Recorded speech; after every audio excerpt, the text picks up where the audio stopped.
أعوذ بالله من الشيطان الرجيم بسم الله الرحمن الرحيم لن ينال الله لحومها ولا دماؤها ولكن يناله التقوى منكم وقال النبي صلى الله عليه وسلم سمنوا ضحاياكم فإنها على الصراط مطاياكم أو كما قال عليه الصلاة والسلام সম্মানীয় মুমিন মুসলমানগণ, মহান আল্লাহ পাকের উপরে হামদ ও তারিফ ও প্রশংসা আলহামদুলিল্লাহ। আকায় নামদার তাজেদারে মদিনা মুহাম্মদুর রাসূলুল্লাহ সাল্লাল্লাহু আলাইহি ওয়াসাল্লামের উপরে দরুদ ও সালাম সাল্লাল্লাহু আলাইহি ওয়াসাল্লাম। মাহতারাম দোস্ত বুজুর্গ, এই যে বর্তমান মাসটা চলতেছে, এই মাসটার নাম হইতেছে জিলহজ্জা মাস। এই জিলহজ্জা মাসের বহুত ফজিলত আছে। আল্লাহ নবী সাল্লাল্লাহু আলাইহি সাল্লামের হাদিসের মধ্যে এই মাসের বহুত ফজিলত আছে। যেমত রমজানের শেষের 10 দিন যেরকম ফজিলত, তদ্রূপ এই বকরা ঈদের প্রথম 10 দিনের মধ্যে বহুত ফজিলত আল্লাহ নবী সাল্লাল্লাহু আলাইহি সাল্লামের হাদিসের মধ্যে পাওয়া যায়। হযরত আয়েশা সিদ্দিকা রাদিয়াল্লাহু তাআলা আনহা বলেন যে আল্লাহ তাআলার নিকটে এই কুরবানির সময় পছন্দনীয় আমল হইতেছে কুরবানি করা, আর এই কুরবানির রক্ত জমিনে পড়ার লগে লগে আল্লাহ পাক ওই কুরবানিকে কবুল ও মঞ্জুর করে নেয়। মাহতারাম দোস্ত বুজুর্গ, প্রথম জামানায় আল্লাহ নবী সাল্লাল্লাহু আলাইহি সাল্লামের আগে যেগুলা জামানা ছিল, কুরবানির যখন যেটা কুরবানি হয়েছে, আসমানে থেকে আগুন আসছে, ওটা জ্বলাইয়া দিছে, ওটা কুরবানি হয়ে গেছে। আর যদি না জ্বলছে সেটা কুরবানি হয় নাই। মহতরম দোস্তর বুজুর্গ, আল্লাহ নবী সাল্লাল্লাহু আলাইহি ওয়াসাল্লামের বরকতে এই যে আমরা যে কুরবানির মাংস খাইতেছি, এই আয়াতের দ্বারা প্রমাণিত হয়েছে ফাকুলু মিনহা ওয়া আতইমুল বাঈসাল ফাকির। এই কুলুর থেকে আইম্মায়ে কেরাম মুস্তাহিদ করে মোস্তাবাই করছে যে মালদারের জন্যই কুরবানির মাংস খাওয়া জায়েজ আছে। এটা আল্লাহ নবী সাল্লাল্লাহু আলাইহি সাল্লামের উপরে এনাম ও বরকত স্বরূপ। যেরকম আগের জামানায় কুরবানি যেটা কবুল হয়ে গেছে আগুনে জ্বলাইয়া দিছে, আর যেটা কুরবানি না হয়েছে সেটা ওইভাবেই থেকে গেছে। মুহতারাম দোস্ত বুজুর্গ, আশ-শাইতানু ইয়াইদুকুমুল ফাকরা ওয়া ইয়া'মুরুকুম বিল ফাহশা। মুহতারাম দোস্ত বুজুর্গ, মুফাসসিরে কিরাম ফাহশার মুরাদ নিছে এখানে বখিল। এইখানে শয়তানে তো মানুষের খোলাখুলি দুশ্মন। ইন্না শাইতানা লিল ইনসানি আদুউম মুবিন। শয়তানে চায় যে মানুষ যাতে ভালো কাম না করতে পারে, মানুষ যাতে মন্দ কাজ বেশি করে এবং আল্লাহকে নারাজ করে, সেই বুদ্ধি শয়তানে মানুষকে দিয়ে থাকে। মুহতারাম দোস্ত বুজুর্গ, এইখানে আল্লাহ নবী সাল্লাল্লাহু আলাইহি ওয়াসাল্লামে বলতেছেন সাম্মিনু দুহায়াকুম ফাইন্নাহা আলা সিরাতি মুতায়াকুম। আল্লাহ নবী সাল্লাল্লাহু আলাইহি সাল্লাম বলতেছেন তোমরা কুরবানির জানোয়ারকে মোটা তাজা করো। কুরবানির জানোয়ারকে মোটা তাজা করার জন্য বলছেন।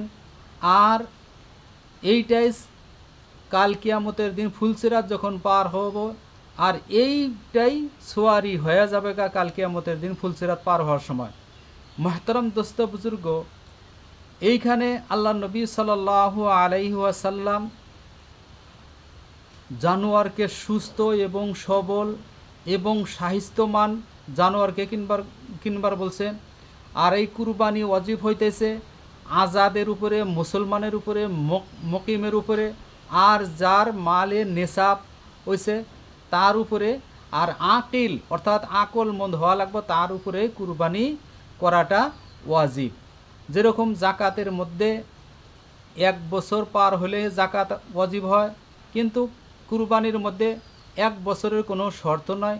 যদি হঠাৎ করে মাল হয়ে যায়, যেদিনই হব কুরবানির আগের হলে তো ওই সময় তার উপরে কুরবানি করাটা ওয়াজিব হয়ে যাব।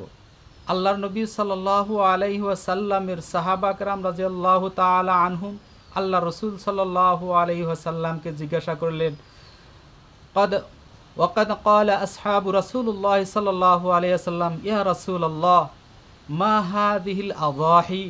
আল্লাহর নবী সাল্লাল্লাহু আলাইহি ওয়াসাল্লামের সাহাবাগণ আল্লাহ রসুল সাল্লাল্লাহু আলাইহি ওয়াসাল্লামকে জিজ্ঞাসা করলেন, কুরবানি কি বস্তু? আল্লাহ নবী সাল্লাল্লাহু আলাইহি ওয়াসাল্লাম জবাব দিলেন, ক্বালা সুন্নাতু আবিকুম ইব্রাহিম আলাইহিস সালাতু ওয়াস সালাম। আল্লাহ নবী সাল্লাল্লাহু আলাইহি ওয়াসাল্লাম জবাব দিলেন, কুরবানি হইতেছে তোমাদের আতি পিতা মাতা হজরত ইব্রাহিম আলাইহিস সালাতু ওয়াস সালামের সুন্নত। তারপরে আল্লাহ নবী সাল্লাল্লাহু আলাইহি সাল্লামকে সাহাবা কেরাম রাদিয়াল্লাহু তাআলা আনহু জিজ্ঞাসা করেন, ক্বালু ফামা লানা ফিহা ইয়া রাসূলুল্লাহ, ইয়া রাসূলুল্লাহ সাল্লাল্লাহু আলাইহি সাল্লাম, এই কুরবানি দিলে আমাদের কি হবো, কি লাভ হবো? আল্লাহ রসুল সাল্লাল্লাহু আলাইহি সাল্লাম বলতেছেন, ক্বালা বিকুল্লি শাআরাতিন হাসানা।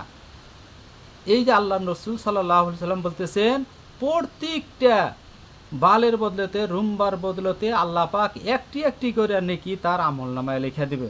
তারপরে সাহাবা কেরাম রাদিয়াল্লাহু তাআলা আনহু বলতেছেন, ক্বালু ফামাসুফু ফিহা ইয়া রাসূলুল্লাহ সাল্লাল্লাহু আলাইহি ওয়াসাল্লাম, যেগুলা জানোয়ারের মধ্যে উন আছে, ছোট ছোট বারিক চুলের মতন আছে, ওগুলা জানোয়ারের কি হবে?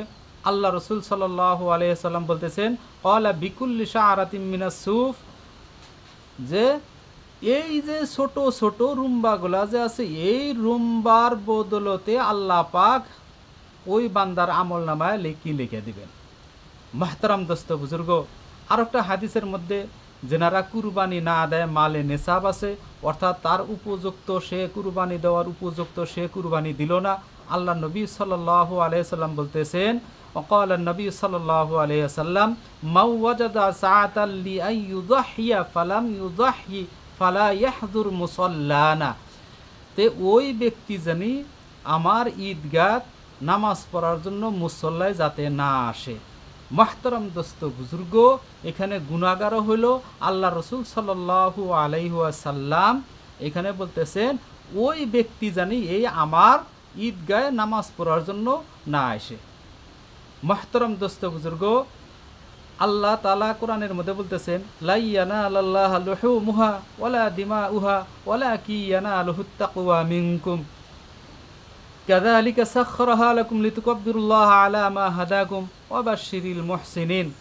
মাহতারাম দোস্ত বুজুর্গ, লা ইয়ানালাল্লাহু লুহুমুহা, আল্লাহ পাক কুরবানির কোনো মাংস দেখে না, ওয়ালা দিমাউহা, কোনো রক্ত দেখে না, ওয়ালাকিন ইয়ানালুহুত তাকওয়া মিনকুম, বান্দার দিলের তাকওয়াটা দেখে, যে তার দিলের কৈফিয়তটা কি।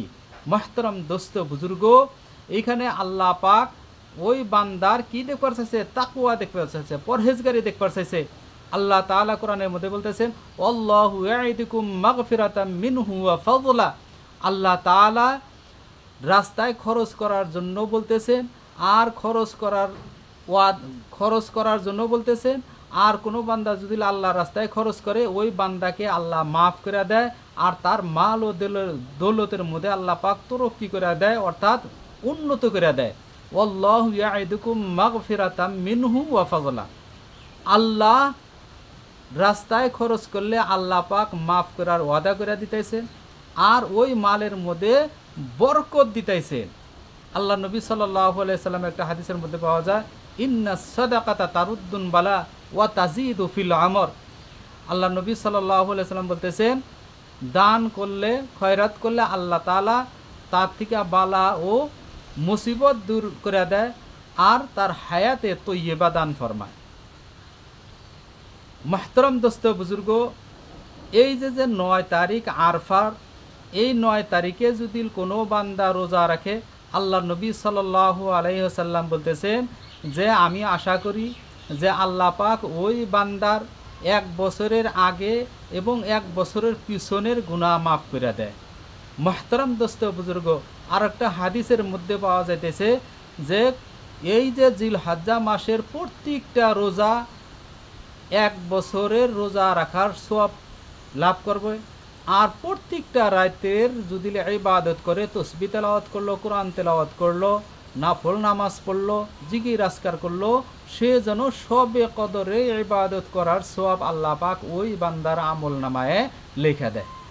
মাহতারাম দোস্ত বুজুর্গ, এত বড় ফজিলত, এত বড় বরকত আল্লাহ পাক এই জিলহজ্জা মাসের প্রথমেই রেখে দিয়েছেন। কোরআনের মধ্যে বলছেন ওয়ালা ইয়ালিন আশর, এই 10 দিনের কথাই বলছে, ওয়ালা ইয়ালিন আশর, অর্থাৎ রমজান মাসের লাস্টের 10 দিন আর জিলহজ্জা মাসের প্রথম 10 দিন।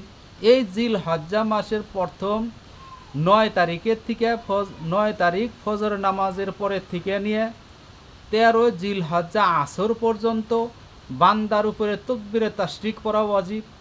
আল্লাহু আকবার, আল্লাহু আকবার, লা ইলাহা ইল্লাল্লাহু, আল্লাহু আকবার ওয়ালিল্লাহিল হামদ। এই তাকবীরটা আমি ফিরবার বলতেছি, আল্লাহু আকবার, লা ইলাহা ইল্লাল্লাহু, আল্লাহু আকবার ওয়ালিল্লাহিল হামদ। এই তাকবীরটা প্রত্যেক মুমিন মুসলমানের উপরে প্রত্যেক ফরজ নামাজের পরে একবার করে পড়াটা ওয়াজিব। মুহতারাম দোস্ত বুজুর্গ, আল্লাহ নবী সাল্লাল্লাহু আলাইহি ওয়াসাল্লামের আরেকটা হাদিসের মধ্যে পাওয়া যায় যে এই আরফার ময়দানে যখন বান্দা আরফার ময়দানে থাকে, আল্লাহ পাক ফেরেশতাদেরকে বলেন যে তোমরা আমাকে আদম বানাইতে, মানুষ বানাইতে তোমরা মানা করেছিলে, নিষেধ করেছিলে, দেখো এই বান্দাগুলো আজকে কি চাইতেছে। মুহতারাম দোস্ত বুজুর্গ, আল্লাহ তাআলা বান্দার জন্য ফেরেশতার উপরে ফখর করতেছে যে এই বান্দাগুলা কি চাইতেছে। মুহতারাম দোস্ত বুজুর্গ, ফেরেশতারা তোমরা তো বলছিলা যে এই মানুষ বানাইলে জমিনের মধ্যে দাঙ্গা করব, ফাসাদ করব, আরও কিছু করব, এই জন্য তোমরা বান্দাকে বানানি নিষেধ করেছিলে। দেখো বান্দা আজকে এই যে এলোমেলো চুল, এই যে বিবি বাচ্চা ঘর দুয়ার সাইরা এই আরফার ময়দানে আসছে, কি জন্য আসছে? আল্লাহ তাআলা বলতেছেন যে এই হাজি করে আমি তার জিন্দিগির সমস্ত গুনাহ মাফ করে দিলাম। মুহতারাম দোস্ত বুজুর্গ, এই জন্য এই আরফার দিনে বেশি বেশি নেক কাম করা এবং বেশি বেশি দান করা এবং আল্লাহর রাস্তায় বেশি বেশি খরচ করা আল্লাহ তাআলা পছন্দ করেন। আর এই আরফার দিন অর্থাৎ জিলহজ্জা মাসের 9 তারিখে কোনো বান্দা যদি রোজা রাখে তার জন্য রোজা রাখাটা সুন্নত। মুহতারাম দোস্ত বুজুর্গ, এই 9 তারিখে যদি কোনো বান্দা রোজা রাখে, আল্লাহ নবী সাল্লাল্লাহু আলাইহি সাল্লাম বলতেছেন যে ওই বান্দার আগের 1 বছর এবং পিছনের 1 বছরের গুনাহ আল্লাহ তাআলা মাফ করে দেয়। মুহতারাম দোস্ত বুজুর্গ, এই যে আল্লাহ তাআলা বান্দার গুনাহ মাফ করার জন্য আগ বাইরে আসতেছেন, রাজি হয়ে গেতেছেন, কিন্তু আমরা এই মাসে আমাদের উচিত যাতে আমরা এই মাসে বেশি বেশি আল্লাহ তাআলার ইবাদত করে আল্লাহ তাআলার নিকট্য লাভ করতে পারি আর আল্লাহ তাআলার ইবাদত বেশি বেশি করতে পারি। সেই জন্য আমাদের উপরে কর্তব্য হইল যে আমরা এই মাসে বেশি বেশি আল্লাহ তাআলার ইবাদত করব এবং আল্লাহ তাআলাকে রাজি ও খুশি করব। মুহতারাম দোস্ত বুজুর্গ, আল্লাহ নবী সাল্লাল্লাহু আলাইহি ওয়াসাল্লামের থেকে আরও বহুত হাদিসের এই ফজিলত সম্পর্কে বর্ণনা আছে যে হযরত হুসাইন ইবনে আলী রাদিয়াল্লাহু তাআলা আনহু বলেন যে আল্লাহ রাসূল সাল্লাল্লাহু আলাইহি সাল্লাম ইরশাদ করেছেন যে কাল কিয়ামতের দিন এই গরুর শিং, রক্ত এবং পুরা গরুকে কাল কিয়ামতের দিন মাহশারের দিন হাজির করা হবে, তার আমল নামার মধ্যে এই জানোয়ারটাকে ওজন করা হবে। মুহতারাম দোস্ত বুজুর্গ, আল্লাহ পাক আমাদের সবাইকে দিল খুশি করে এইরকমভাবে আল্লাহ রাস্তায় কুরবানি করার তৌফিক আতা ফরমায়, যেভাবে কুরবানি করলে আল্লাহ এবং আল্লাহ রসুল সাল্লাল্লাহু আলাইহি সাল্লামের আমাদের উপরে রাজি ও খুশি হবে, সেইভাবে কুরবানি করার জন্য আল্লাহ পাক আমাদের তৌফিক দান ফরমায়। আমরা সবাই বলি আমিন।